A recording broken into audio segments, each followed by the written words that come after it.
सामने ख़वातीन और हज़रात, चैनल पे वापस आने का बहुत बहुत शुक्रिया। सबसे पहले तो आप में से काफ़ी सारे लोगों ने कहा था कि हमारी जो ऑडियो क्वालिटी है वो आपके कानों में चुभती है, तो उसके लिए हमने नया माइक इंट्रोड्यूस कराया है। अगर आपको क्वालिटी बेहतर लगे या बुरी लगे, जो भी आपके थॉट्स हैं मुझे कमेंट सेक्शन में ज़रूर आके बताइएगा कि इस वाले माइक को चेंज करने से क्या ओवरऑल इम्पैक्ट ऑडियो पे आया है। बट नॉनदलेस अगर हम बात करें डोनाल्ड ट्रंप की, जो कि अमेरिका के नए वज़ीर आज़म बनने वाले हैं, तो ख़बरों में तो हमें बड़ी सारी बातें सुनने को मिलती हैं कि वो इमरान खान साहब को बाहर निकाल देंगे, ईरान के ऊपर जंग शुरू हो जाएगी, यूक्रेन रशिया वाली जंग ख़त्म हो जाएगी, वगैरह वगैरह। डिफरेंट डिफरेंट लोग जो हैं वो आपको डिफरेंट डिफरेंट खबरों में उलझाए रखते हैं। लेकिन मेरे हिसाब से जो सबसे इम्पॉर्टेंट खबर इस वक्त तमाम पाकिस्तानियों को सीरियसली लेनी चाहिए, वो ये है कि डोनाल्ड ट्रंप साहब जो हैं वो चाइना के ऊपर टैरिफ्स लगाने वाले हैं। और मेरा ज़ाती ख्याल ये है कि अगर पाकिस्तानी इस खबर को समझ के इस पॉलिसी को अंडरस्टैंड कर लें, तो आने वाले वक्त के अंदर वो बिलियंस ऑफ डॉलर्स पाकिस्तान में लेकर आ सकते हैं और बहुत सारे पाकिस्तान के एक्सपोर्टर्स और पाकिस्तान के इंडस्ट्रियलिस्ट्स पोटेंशियली माला माल हो सकते हैं। अभी बड़ी कंफ्यूजिंग सी बात है, ट्रंप साहब चाइना के ऊपर टैरिफ्स लगा रहे हैं, उससे पाकिस्तान कैसे इतने सारे पैसे कमा सकता है? और अगर आप भी कंफ्यूज्ड हैं और जानना चाहते हैं कि ऐसे कैसे आप मिलियंस ऑफ डॉलर्स कमा सकते हैं एक रैंडम पॉलिसी की वजह से, तो आइए जानते हैं इस वीडियो के अंदर। अब देखें, सबसे पहले तो आपको ये समझना होगा कि आखिर ये टैरिफ्स लग क्यों रहे हैं पाकिस्तानियों के लिए। अगर मैं इसको आसान अल्फाज में बयान कर सकूं तो एसेंशियली कस्टम ड्यूटीज़ हैं जो कि हमारी इंपोर्ट्स पे लगाई जाती हैं। आपको पता है, आप बाहर से माल मंगवाते हैं, उसके ऊपर एक सर्टन ड्यूटीज़ होती हैं, टैक्स होता है जो कि आप देते हैं before you actually consume any product, right. अब पाकिस्तान में ये ड्यूटीज़ क्यों लगती हैं? क्योंकि पाकिस्तान में कंसिस्टेंटली एक करंट अकाउंट डिफिसिट रहता है। जितना हम माल बाहर एक्सपोर्ट करते हैं उससे कई ज़्यादा हम माल इंपोर्ट कर रहे होते हैं, और उससे हमारी करेंसी को डायरेक्ट इम्पैक्ट पड़ता है। जब भी आपने देखा है कि इकोनॉमी के हालात थोड़े से ख़राब होते हैं, तो हमारी गवर्नमेंट्स जो हैं वो टैक्सेस बढ़ा देती हैं, वो डॉलर को छोड़ देती हैं, तो उससे डॉलर जैसे जैसे महंगा होता है उससे ऑटोमेटिकली आपके लिए इंपोर्टेड चीज़ें महंगी होना शुरू हो जाती हैं, और ऑटोमेटिकली आप जो है ना वो अपने खर्चे कम कर देते हैं और इंपोर्ट का बिल नीचे आ जाता है। और ये चीज़ अनोखी नहीं है पाकिस्तान के लिए, पूरी दुनिया में ऐसा ही होता है। जाहिर है, जितना आप बेचेंगे उतना ही आप खरीद सकते हैं। एक ये नॉर्मल बैलेंस है इकोनॉमिक्स का,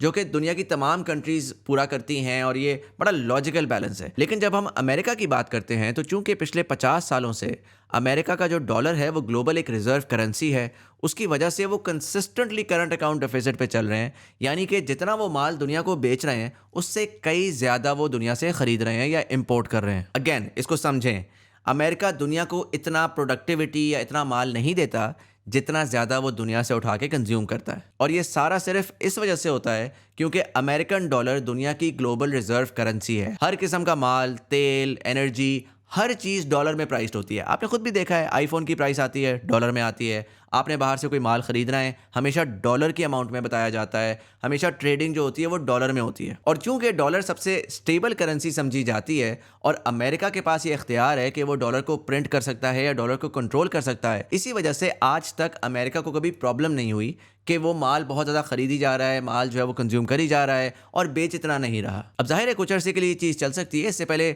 जो ब्रिटिश एम्पायर था उनकी रिजर्व करेंसी थी ब्रिटिश पाउंड, उससे पहले नेदरलैंड्स की जो करेंसी थी या डच करेंसी थी वो ग्लोबल रिजर्व करेंसी थी। मुख्तलिफ औकात में डिफरेंट डिफरेंट कंट्रीज़ या एम्पायर्स की करेंसीज रिजर्व करेंसी रही हैं, और उसमें कुछ अरसे के लिए उनकी बहुत जो है ना दादागिरी होती है और बहुत ज़्यादा पावर होती है। लेकिन जब हम अमेरिका को आज देखते हैं तो अमेरिका बहुत ज़्यादा स्ट्रेस में है, उनकी इकोनॉमी भी स्ट्रेस में, और उनको एक्सटर्नली बहुत ज़्यादा प्रेशर्स फेस करने पड़ रहे हैं। काफ़ी सारी कंट्रीज़ जो हैं वो डॉलर से हटके अब अपनी लोकल करेंसी के अंदर ट्रेड करना शुरू हो गए हैं। जैसा कि रिसेंटली हमने सुना कि चाइना और सऊदी अरब अब अपनी ऑयल ट्रेड जो है वो डॉलर के बजाय अपनी लोकल करेंसी में करेंगे। इसी तरीके से इंडिया और रशिया, जो कि बड़ी कंट्रीज़ हैं, उनके यहाँ बहुत सारे कंज्यूमर्स हैं, वो भी अपनी लोकल करेंसी में तजारत कर रहे हैं। तो ओवरऑल हमें नज़र आता है कि डॉलर की इंपॉर्टेंस कम होती जा रही है, and more people are now letting go of dollar, यानी कि वो डॉलर से अपने हाथ धो रहे हैं और वो अपनी लोकल करेंसीज में आ रहे हैं। अब जाहिर है अमेरिकन पॉलिसी मेकर्स के लिए ये बड़ी अलार्मिंग बात है, बिकॉज इससे डायरेक्टली उनकी पूरी जो वे ऑफ लाइफ है उसको इम्पैक्ट पड़ता है।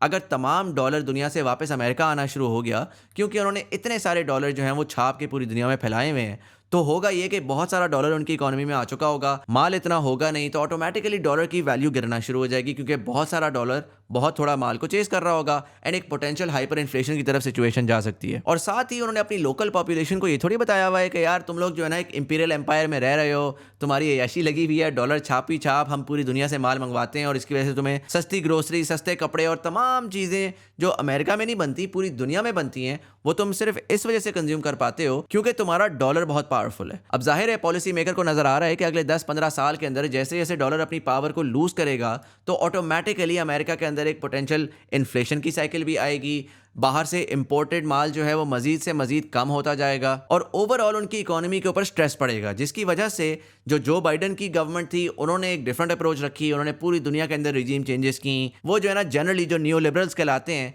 जो पूरी दुनिया में जंगें करते हैं, डंडे के जोर पे इंश्योर करते हैं कि यार हमारे डॉलर को कुछ नहीं होगा। जहाँ जहाँ पे अगर डॉलर को जो है ना चैलेंज किया जा रहा है वहाँ पे हम केओस क्रिएट करेंगे, जंगें करेंगे, हर किस्म के मसले क्रिएट करेंगे ताकि हमारी जो हेजेमनी है वो कायम रहे। लेकिन डोनाल्ड ट्रंप साहब एक डिफरेंट सोच के मालिक हैं। वो ये कहते हैं जो हम ओवरऑल अपनी पावर को पूरी दुनिया में फैलाते हैं सिर्फ इस वजह से कि ताकि हमारा डॉलर जो है वो अपनी पावर मेंटेन कर सके, तो ये लॉन्ग टर्म सस्टेनेबल नहीं है और इन तमाम चीज़ों की वजह से अमेरिका और अमेरिकन ओवरऑल अपनी पावर लूज कर रहे हैं इन द लॉन्गर रन। मजीद से मजीद लोग जो हैं वो अमेरिकन के अगेंस्ट होते जा रहे हैं। सो डोनाल्ड ट्रंप साहब जाहिर है उनको भी एक सोल्यूशन ढूंढना है इस डी डॉलराइजेशन प्रॉब्लम का या डॉलर की डिमिनिशिंग पावर का, और इसका एक वाहिद सोल्यूशन है जैसा कि पाकिस्तान में था कि यार अगर हमें पता है कि हमारी इकोनॉमी स्ट्रेस में है या आने वाले वक्त में स्ट्रेस में जा सकती है, तो सबसे पहला काम हम ये करेंगे कि हम अपनी इंपोर्ट्स को कंट्रोल करेंगे। और उसके मुख्तलिफ तरीके होते हैं, जिस तरह इस वक्त तो पाकिस्तानी गवर्नमेंट ने इंपोर्ट्स के ऊपर काफ़ी हद तक बैन लगाया हुआ है, चोक की हुई इंपोर्ट्स और सिर्फ एसेंशियल आइटम्स को इंपोर्ट करने की इजाज़त दी हुई है। और इसी पॉलिसी की वजह से हमने देखा है कि पाकिस्तान के अंदर रिजर्व्स बढ़ना शुरू हो गए हैं, ओवरऑल करंट अकाउंट सरप्लस आ गया है, इकोनॉमी ओवरऑल रुक गई है, जॉब्स कम हो गई हैं,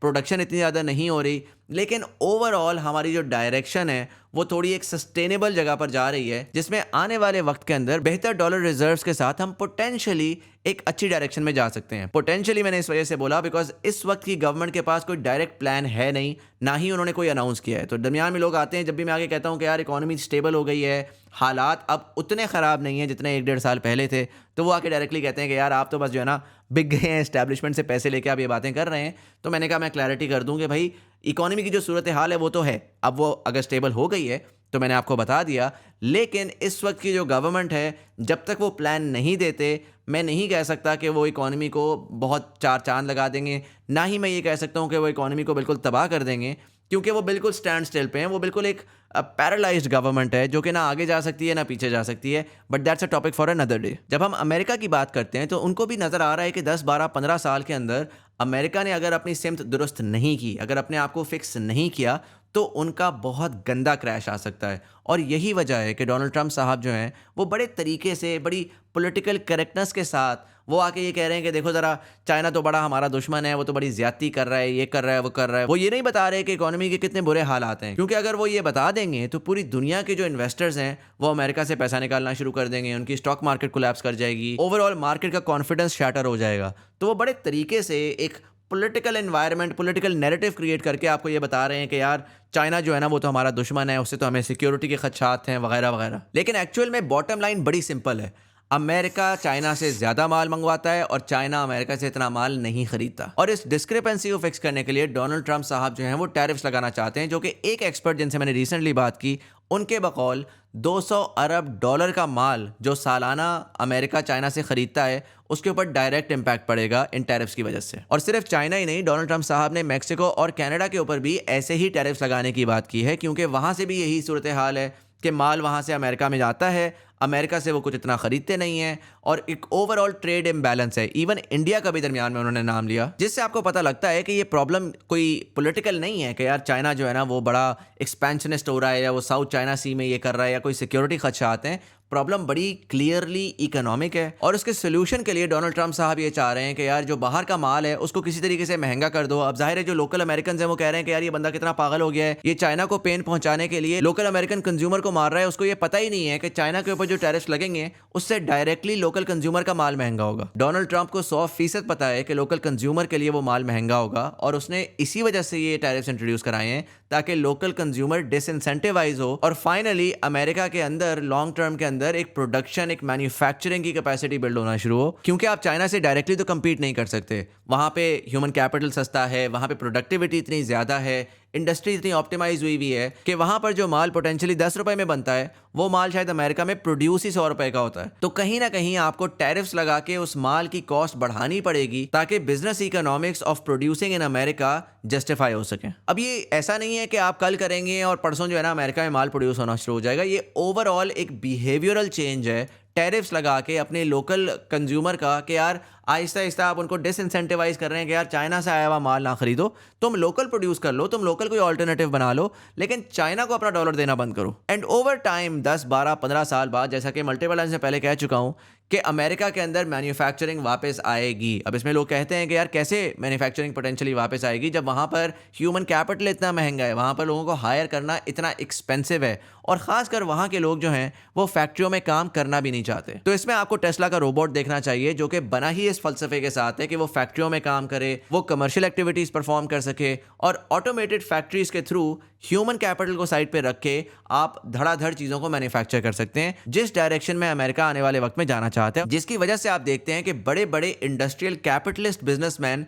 डोनाल्ड ट्रंप के अब साथ आ गए हैं। बट नॉनदलेस सबसे पहले तो एक डायरेक्ट शॉर्ट टर्म इम्पैक्ट जो दुनिया को होगा वो ये है कि अब जहां पर America disproportionately high amount consume करता था ना, यानी कि अमेरिका एक बड़ा बाबू था, वो अपनी पावर की वजह से जितना उसका हिस्सा था, जितना उसका हिस्सा बनता था, उससे ज्यादा वो दुनिया के माल से कंज्यूम कर लिया करता था, क्योंकि बेचने वाले के लिए अमेरिकन मार्केट सबसे इंपॉर्टेंट मार्केट थी और ऑटोमेटिकली वो सबसे पहले वहां पे बेचना चाहता था। लेकिन अब अमेरिका चूंकि hundreds of billions of dollars की कंजम्पशन अब गिराने लगा है, तो आप इसको इस तरह समझ लें कि माल तो पूरी दुनिया ने उतना ही प्रोड्यूस करना है, लेकिन अगर उस प्रोडक्शन के अंदर अमेरिका का हिस्सा कम हो रहा है तो कहीं ना कहीं पूरी दुनिया ने उस हिस्से को एब्जॉर्ब करना है। यानी कि इसको देखने का एक और तरीका यह है कि पूरी दुनिया के लिए अब ओवरऑल माल सस्ता होगा। तो ओवरऑल जहां पर हमें बड़े बड़े एनालिस्ट जो कि बड़े वॉशिंगटन फोकस्ड हैं, क्या तो अमेरिकन है या अमेरिकन की बात सुन के आके हमें बताते हैं, तो वो आपको आके बताएंगे कि यार इससे दुनिया की बड़ी तबाही मच जाएगी, डोनाल्ड ट्रंप एक पागल आदमी है, वो टैरिफ्स लगा रहा है, उससे बड़ा नुकसान होगा। बिल्कुल भी ऐसी बात नहीं है। डोनाल्ड ट्रंप एक ऐसी चीज़ जो कि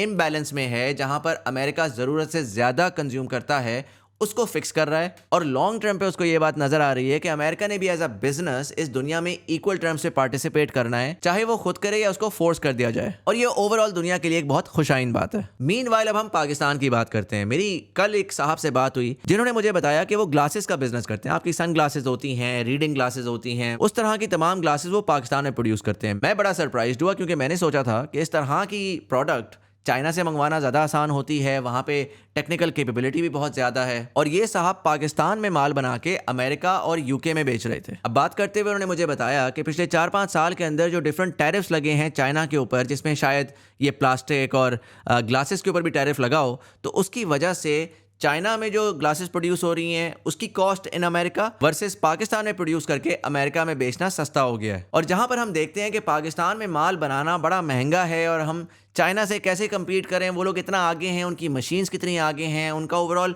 प्रोडक्टिविटी उनकी इतनी अच्छी है, वो इतने ऑप्टिमाइज्ड हैं, तो हम उनसे कैसे compete करें। यहाँ पर अब पाकिस्तान के लिए $1 बिलियन अपॉर्चुनिटी है। देखिए, वो जो $200 बिलियन का माल है ना, जो चाइना में प्रोड्यूस हो रहा था, उसने अमेरिका जाना था, लेकिन अब वो अनफॉर्चुनेटली अमेरिका नहीं जा सकता। उस माल ने वन वे और दी अदर अब रीडाउट करना है। इसका सबसे आसान तरीका ये है कि वो माल पाकिस्तान आए, रीपैकेज हो, और रीपैकेज होकर अमेरिका चला जाए, क्योंकि पाकिस्तान के ऊपर इस तरह के टैरिफ्स नहीं है। ये चीज़ हमने होते हुए देखी जब रशिया के ऊपर सैंक्शंस लगी, तो जो सेंट्रल एशियन स्टेट्स हैं उनकी इकोनॉमी एकदम से बूस्ट में गई, क्योंकि पूरी दुनिया का माल पहले वहाँ आता था, वहाँ से स्मगल होके रशिया में जा रहा था। इसी तरीके से रशिया का बहुत सारा ऑयल जो है वो इंडिया ने खरीदना शुरू किया, उसको प्रोसेस करके उन्होंने यूरोप और अमेरिका को बेचा, जिन्होंने रशिया के ऊपर सैंक्शंस लगाई हुई थी। तो वही माल जिसके ऊपर उन्होंने ब्लैंकेट बैन लगाया हुआ था, वो इंडिया में प्रोसेस होके मेड इन इंडिया होके पूरी दुनिया में बिक रहा था, खासकर वेस्टर्न मार्केट्स के अंदर। इसी तरह सबसे सिंपल ब्रेन डेड तरीका तो ये है कि आप चाइना का माल पाकिस्तान लेकर आएं, उसको आप रीपैकेज करें, उसको मेड इन पाकिस्तान का ठप्पा लगाएं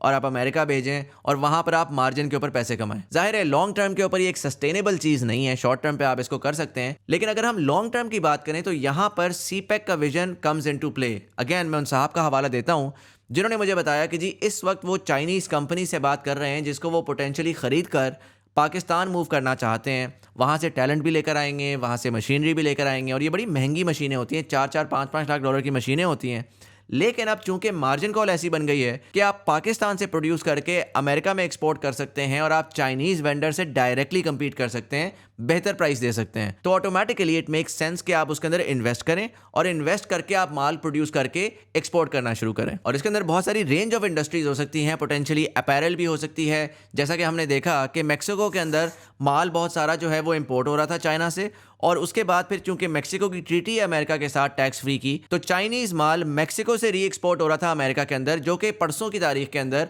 मेक्सिको के प्रेसिडेंट ने उसके ऊपर बैन लगा दिया है कि अगर चाइना से माल आएगा तो हम उसको रीपर्पस करके अमेरिका में टैक्स फ्री नहीं भेजेंगे। तो ओवरऑल आपको ये होता हुआ नजर आ रहा है कि जो जो लूप होल्स थे उसको अब खत्म किया जा रहा है और चाइना के ऊपर प्रेशर बढ़ाया जा रहा है। लेकिन जाहिर है चाइनीज ने काम करना है, डायरेक्टली वो चाइना से करेंगे तो वो उसको पोटेंशियली रीपैकेज करके आगे भेज सकते हैं या वो अपनी इंडस्ट्री को भी रिलोकेट कर सकते हैं। जैसा कि हमने पहले देखा कि वियतनाम के अंदर बहुत सारे चाइनीज बिजनेसेस ने अपनी इंडस्ट्री को मूव किया। उसमें वो ये नहीं हुआ कि फुली चाइनीज ओन्ड थी, बल्कि वियतनाम के लोग स्मार्ट थे, उन्होंने पोटेंशियल देखा और उन्होंने आने वाले वक्त के अंदर देखा कि कहाँ पर हमारे लिए मार्जिन की अपॉर्चुनिटी है और उन्होंने पार्टनर किया विद चाइनीज़ कंपनीज़, जिनको उन्होंने इनवाइट किया कि आप अपनी नॉलेज लेकर आएँ, आप हमारे वियतनाम में बिजनेस सेटअप करें, हमारी 1% होगी, आपकी 1% होगी, आपको ऑपरेशंस का एक्सपीरियंस है, हम आपको टैलेंट ला के देंगे और लोकल ऑपरेशंस रन करने में मदद देंगे। और इसी वजह से अगर आप गूगल करें तो वियतनाम की जो टेक्सटाइल इंडस्ट्री है वो पिछले 10 सालों में बूम की है और वो सारी चाइनीज रिलोकेशन की वजह से हुई है। अब जहां पर ये कोल्ड वॉर हो रही है, ये ट्रेड वॉर हो रही है, लोग इसके ऊपर आके वीडियोस बना रहे हैं, मैं भी बनाऊंगा और भी बहुत सारे लोग बनाएंगे, वहां पर आपके लिए अगर आप बिजनेस का काम करते हैं, अगर आप काम धंधा ढूंढ रहे हैं कि यार मैंने पैसे किस तरह कमाने हैं, अपॉर्चुनिटी कहाँ से लेकर आनी है, तो आपके लिए सबसे बड़ी अपॉर्चुनिटी इसके अंदर ये है कि चाइना से इंडस्ट्री को रिलोकेट करें, यहाँ पे प्रोडक्शन करके अमेरिका में बेचें। America as a consumer market short term में कहीं नहीं जा रही, डॉलर उनका बेहतरीन है, खरीदारी उन्होंने करनी है। जाहिर है कि अगर चाइना से माल महंगा मिलेगा तो ऑटोमेटिकली वो दूसरी मार्केट्स में ढूंढेंगे। और इसके ऊपर जाहिर है काफी सारे लोगों की ये राय आएगी कि अगर चाइना के ऊपर अमेरिका टैरिफ्स लगा रहा है तो इंडिया में पोटेंशियली प्रोडक्शन शुरू हो सकती है, जैसा कि उन्होंने रशिया का माल जो है वो लोकली प्रोसेस करके आगे बेचा। इस तरीके से वो बहुत सारी और इंडस्ट्री को टेक ओवर कर सकते हैं। लेकिन इसमें आपको पहले तो ये समझना होगा कि इंडिया का भी जो ट्रेड बैलेंस है अमेरिका के साथ वो नेगेटिव में है। वो बहुत सारी टेक्नोलॉजी की सर्विसेज और बहुत सारा डिफरेंट माल ऑलरेडी अमेरिका को बेचते हैं और अमेरिका से इतना नहीं खरीदते। और इसके ऊपर ऑलरेडी डोनाल्ड ट्रंप साहब जो है वो इंडिया को वार्निंग दे चुके हैं कि अब आपको या तो हमारे से माल खरीदना होगा, इसको नॉर्मलाइज करना होगा, वरना हम आपके ऊपर भी टैरिफ्स लगाएंगे। दूसरा इंपॉर्टेंट फैक्टर ये है कि इंडिया और चाइना की आपस में जो राइवलरी है उसकी वजह से इंडिया ने खुद से चाइना को बैनिश करना शुरू कर दिया, उनकी कंपनीज को बाहर निकाल दिया, उनके साथ अपने टाइज सख्त कर दिए, जिसकी वजह से पाकिस्तान के पास ये अपॉर्चुनिटी है। आप खुद से इंडस्ट्री नहीं सेटअप कर सकते, आपके पास वो नॉलेज नहीं है, वो बैकग्राउंड नहीं है, वो इनसाइट नहीं है। आपके पास जो अपॉर्चुनिटी है वो ये है कि इस वक्त अगर आप चाइना जाते हैं, वहाँ पे किसी छोटी इंडस्ट्री से बात करते हैं जो कि ऑलरेडी अमेरिका में एक्सपोर्ट कर रही है और आने वाले वक्त के अंदर उस इंडस्ट्री के ऊपर टैरिफ्स लग सकते हैं, तो वो अब सीरियसली रिकंसिडर कर रहे होंगे कि हम चाइना में बैठ के काम करें या हम उठ के कहीं और चले जाएं और वहां से अपना काम जारी रखें, क्योंकि टैरिफ्स की वजह से उनका बिजनेस इंपैक्ट होगा। और ये सिर्फ पाकिस्तानी नहीं कर रहे होंगे, ये इस पूरे रीजन के लोग आप देखेंगे धड़ाधड़ चाइना जा रहे होंगे और वहां से इंडस्ट्री रिलोकेट करने की कोशिश कर रहे होंगे। तो अगर आप एक पाकिस्तानी हैं और आपने देखना है कि अगले 2-3 साल के अंदर एकदम से आप किस अपॉर्चुनिटी में पार्टिसिपेट कर सकते हैं, तो मैं आपको यही रिकमेंड करूंगा, ट्रंप साहब जैसे ही अपने टैरिफ्स अनाउंस करते हैं तो उनकी लिस्ट को गो थ्रू करें, देखें किन किन किन आइटम्स के ऊपर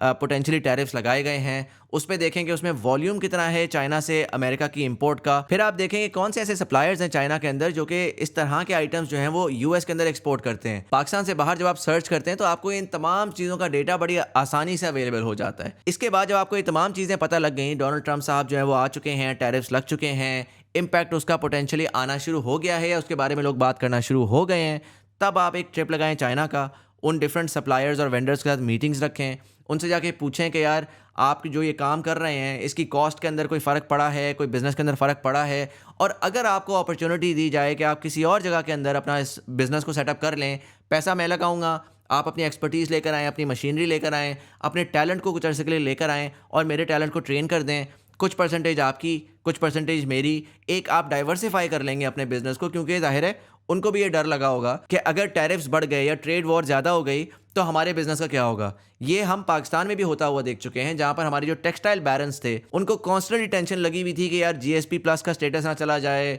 लोड शेडिंग के मसाइल, सिक्योरिटी के मसाइल। तो जितने भी बड़े टेक्सटाइल बैरन्स हैं ना, जब आप उनकी स्टोरी सुनते हैं तो आपको पता लगता है कि उन्होंने श्रीलंका में भी फैक्ट्रियाँ खरीदी हुई हैं, उन्होंने बांग्लादेश में भी फैक्ट्रियाँ खरीदी हुई हैं, उन्होंने चाइना में भी फैक्ट्रियाँ खरीदी हुई हैं, क्योंकि जो बिजनेसमैन है वो हमेशा डाइवर्सिफाई करता है और उसके अंदर अगर उसको पोटेंशियल पार्टनरशिप ऑफर की जाए, जिसमें जाहिर है आप किसी बड़ी $1 बिलियन कंपनी को टारगेट नहीं करेंगे। चाइना की खूबसूरती ये है कि वहाँ पर बहुत सारे small and medium producers, manufacturers बैठे हुए हैं जो कि दुनिया की मार्केट को सर्विस कर रहे हैं। आपने उस तरह के एक प्लेयर को टारगेट करना है और उसको आपने पोटेंशियल पार्टनरशिप ऑफर करनी है। नॉनदलेस ये एक ऐसी चीज़ है जिसमें शॉर्ट टर्म में खुद भी आप बहुत सारे पाकिस्तानी जो हैं वो इस अपॉर्चुनिटी का फ़ायदा उठा सकते हैं, और लॉन्ग टर्म के अंदर ओवरऑल अगर हम देखें तो पाकिस्तान के अंदर पोटेंशियली बिलियंस ऑफ डॉलर्स की इंडस्ट्री मूव कर सकती है। और यही विजन था सीपेक का, जो ओवरऑल 2014 में अनाउंस हुआ वन बेल्ट वन रोड के इनिशिएटिव के अंडर। काफ़ी सारे लोग आपको पाकिस्तान में बताएंगे कि यार सीपेक तबाह हो गया, बड़े उसके ख्वाब थे, कुछ भी प्रॉपरली नहीं हो सका। मेरे हिसाब से सीपेक एक पर्पस के लिए बना था, वो पर्पस आज तक आया ही नहीं है। फेलियर ये तब होगा जब वो अपना पर्पस अचीव नहीं कर सकेगा। अभी चूंकि उसकी रिक्वायरमेंट ही नहीं आई, तो इस वजह से ये डोरमेंट पड़ा हुआ एक प्रोजेक्ट, जो कि पोटेंशियली मुझे लगता है कि अगले 3 से 5 साल के अंदर बहुत एग्रेसिवली एक्टिवेट होगा। लेकिन इसकी आखिर डिटेल्स क्या हैं वो मैं आपको बताऊंगा अगली वीडियो में। साथ ही अगर आप वीडियो के इस हिस्से तक पहुंच गए हैं तो मैं आपको बताना चाहूंगा कि अगर आपका इंटरेस्ट है कि आप अपना यूट्यूब चैनल बनाएं या कोई डिजिटल प्रेजेंस बनाएं, क्योंकि पाकिस्तान में काफ़ी सारे लोग अपनी डिफरेंट जॉब्स कर रहे हैं, ठीक है काम धंधा उनका चल रहा है, लेकिन वो चाह रहे हैं कि यार साथ कोई छोटी एफर्ट के साथ पैसिव इनकम बन जाए। तो मैं आपको बता रहा हूं, अगर आप हफ्ते की एक वीडियो बनाएं और हफ्ते के 5 से 6 घंटे लगा दें तो आप 1000 से 1500 डॉलर कमा सकते हैं। और बहुत सारे लोगों को जब मैं ये बताता हूं तो उनका पहला सवाल ये आता है कि भैया ठीक है, लेकिन कैसे बनाएंगे, क्या बनाएंगे, किस चीज़ के बारे में वीडियोस होंगी, किस तरीके से हमने उसको ग्रो करना है, ओवरऑल हमने ब्रांड किस तरह बिल्ड करना है। इन तमाम सवालात के जवाब के लिए मैंने अपनी digital media master class launch की थी 6 महीने पहले। उसका बैच 1 हुआ, फिर उसका बैच 2 हुआ जो कि अभी रिसेंटली ख़त्म हुआ है, और अब हम अनाउंस कर रहे हैं अपना बैच 3। इसमें लिमिटेड सीट्स होती हैं, मैं तकरीबन कोई 30 से 50 लोग लेता हूं। मैं एक एक इंसान के इंटरेस्ट के हिसाब से स्ट्रैटेजी बनाने में हेल्प करता हूं। यूट्यूब पे किस तरीके से ग्रो किया जाता है, कौन सी ऐसी टिप्स एंड ट्रिक्स हैं जो मैंने अपने 15 साल करियर और एक्सपीरियंस से सीखी हैं, वो तमाम मैं उसके अंदर शेयर करता हूं। अगर आप इंटरेस्टेड हैं और नए साल के अंदर एक नई स्किल सीखना चाहते हैं तो नीचे दी गई हुई लिंक के ऊपर क्लिक करके आप मेरी digital media master class join कर सकते हैं। अगले 3 दिन के अंदर हम इसके साइन अप्स लेंगे, फर्स्ट कम फर्स्ट सर्व के ऊपर। जैसे ही हमारी सीट्स पूरी होंगी हम इसको बंद कर देंगे। सो आई वुड रेकमेंड, अगर आप इंटरेस्टेड हैं जल्द से जल्द उसको चेकआउट करें। हमने उसकी प्राइस पॉइंट भी जो लास्ट टाइम थी उससे हाफ इस बार रखी है, ताकि ज़्यादा लोग जो हैं वो उसको एक्सेस कर सकें, जिसकी वजह से इंटरेस्ट ज़्यादा है, सीट्स जल्दी से जा रही हैं। So if you are interested book it as soon as possible, the link is down below. Nonetheless यहाँ पर मैं इस वीडियो को ख़त्म करता हूँ। अगर आपके कोई ख्यालात हैं about tariffs, about Chinese economy, Pakistani economy या पाकिस्तान के अंदर पोटेंशियल अपॉर्चुनिटीज़, मुझे कॉमेंट सेक्शन में ज़रूर आके बताइएगा। मेरा नाम सैयद मुज़म्मिल हसन ज़ैदी है। देखने का बहुत बहुत शुक्रिया और मैं आपसे मिलता हूँ अगली वीडियो में।